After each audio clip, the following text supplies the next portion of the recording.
Experience senior living inside Chennai from Elements starting at rupees 85 lakhs. Call 9790399039. Kalingarayan அணைக்கட்டிலே Kalingarayan அவர்களுக்கு ஒரு அருங்காட்சியகம் அமைப்பதற்கான அடிக்கல் நாட்டப்பட்டிருக்கிறது. ஏறத்தாழ 1,57,00,000 ரூபாய் நம்முடைய அரசால் முதலமைச்சர் அவர்களால் ஒதுக்கப்பட்டு அந்த அருங்காட்சியகம் அமைப்பதற்கான நடவடிக்கை எடுக்கப்பட்டிருக்கிறது. அநேகமாக மிக முக்கியமான இந்த பாசன வசதி கொடுக்கிற திட்டங்களிலே நம்முடைய காளிங்கராயன் வாய்க்கால் ஒரு 3 திட்டங்களில் ஒன்றாக உலக அளவிலேயே வருகிற அளவிற்கு இடம் பிடித்திருக்கிறது. எனவே காளிங்கராயன் அவர்களுக்கு அங்கே இந்த அருங்காட்சியகத்தை அமைக்கிறார்கள். அதற்கு கீழே ஒரு ஹாலும் போடுகிறார்கள்.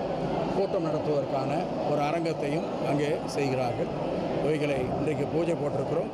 விரைவாக அந்த பணிகள் முடிகிற வாய்ப்பு இருக்கிறது. அவர்கள் அத்தனையும் வாங்கி அவர்கள் உடனடியாக பரிசீலிக்க ஆரம்பித்து விடுகிறார்கள். மனுக்கள் இன்றைக்கு வாங்கினால் நாளை தினமே அந்த மனுக்களை ஆய்வு செய்ய ஆரம்பிக்கிறார்கள். எல்லா மனுக்களுமே அப்படித்தான். எனவே அந்த முகாம் எல்லா முகாமும் முடியணும்னு எதிர்பார்க்கிறது. ஒரு முகாம் முடிந்த உடனே அந்த மனுக்கள் போகிறது. அதை மாவட்ட ஆட்சித்தலைவர் மற்ற அதிகாரிகள் கண்காணித்து அதன் மீது என்ன நடவடிக்கை அதற்கான ஏற்பாடு நடந்து கொண்டே இருக்கு. மகளிர் உரிமை தொகைக்காக தனியாக இதுலேயே இல்லை, இல்லை மகளிர் உரிமை தொகை கொடுப்பவர்கள் இங்கே மனு கொடுப்பதும் கொடுக்கலாம், ரெண்டும் எடுத்துகிட்டு வந்திருக்கலாம். அதனால் 2 கேம்ப் போட்டோம்னா அது அங்கேயும் போகணும் இங்கேயும் வரணும். இன்றைக்கு இந்த இடத்திற்கு வந்தாவே உரிமை தொகைக்கும் மனு கொடுத்துடலாம், பொதுவான மற்ற கோரிக்கைக்கும் மனு கொடுத்துடலாம். ஏன்னா சாயந்தரம் 4 மணி வரை நடக்க இருக்கும். கூட்டம் தொடர்ந்தால் 5 மணிக்கு கூட நடக்கும். அதனால் வாய்க்கு அது அங்கே கட்டப்படும். ஆமாம், கீழே ஒரு ஆடிட்டோரியம் அது 3வது 2 தான் 2 ப்ராஜெக்ட் தான் 2 தீரன் சின்னமனையோட வாரிசார் நீங்கள் தண்ணி வச்சுக்கோங்க. ஹவுசிங் மிஷின்னா 230 ஸ்கொயர் ஃபீட்டு வீடு ரொம்ப சின்னதாக இருக்குது. அந்த மாதிரி எழுதி அந்த போது 400 ஸ்கொயர் ஃபீட் மினிமம் கட்டுறதுக்கு 2 ஃபேனும் போட்டுக்கொண்டு சொன்னாங்க. ஆனால் ஏன் 230 இது ஏற்கனவே கட்டினது. இப்போ நம்ம கட்டுறது 400 தான் கட்டணும். அது முதல்லே கட்டி அதை இடித்து மறுபடியும் கட்டினது. அந்த டைமில் கட்டினது தான். ஆனால் ஏற்கனவே இருந்தது, இடித்து கட்டினது. இடித்து கட்டினாலும் எக்ஸ்பெண்ட் பண்ணி கட்டினாலும் இல்லைங்க, அதுதான் அந்த டைமில் கட்டியிருக்காங்க. இப்போ 400 ஸ்கொயர் ஃபீட்டு தான் மினிமம் வச்சு பண்ணணும். மினிமம் ஃபேனுக்கு இது எல்லாமே எல்லா வசதியும் பண்ணி கொடுக்கணும். வாரத்தில் அவங்கள சந்திக்க இருக்கோம். தொடர்ந்து ஒரு 10 வருஷமாகவே வச்சுருக்காங்க. இல்லை, இன்னும் ஒரு வாரத்தில் அவங்கள சந்திக்க இருக்கோம். அவங்களுடைய கோரிக்கை என்னவோ கேட்டு வாங்கி அதை நிறைவேற்றுவதற்கான நடவடிக்கை எடுக்கும். அத்திக்கடவு அவனாசி திட்டத்தில் 1045 குளங்கள், அதில் 860 குளங்களுக்கு மேலே இப்பொழுது தண்ணீர் போய் சேர்ந்து விட்டது. சில குளங்களுக்கு அங்கே லோக்கலில் இருக்கிறவங்க தண்ணீர் போகாத காலத்தில் அந்த பைப்பை ஏதோ ஒரு காரணத்திற்காக உடைத்து விடுகிறார்கள். அவங்கள குற்றம் சொல்ல முடியாது.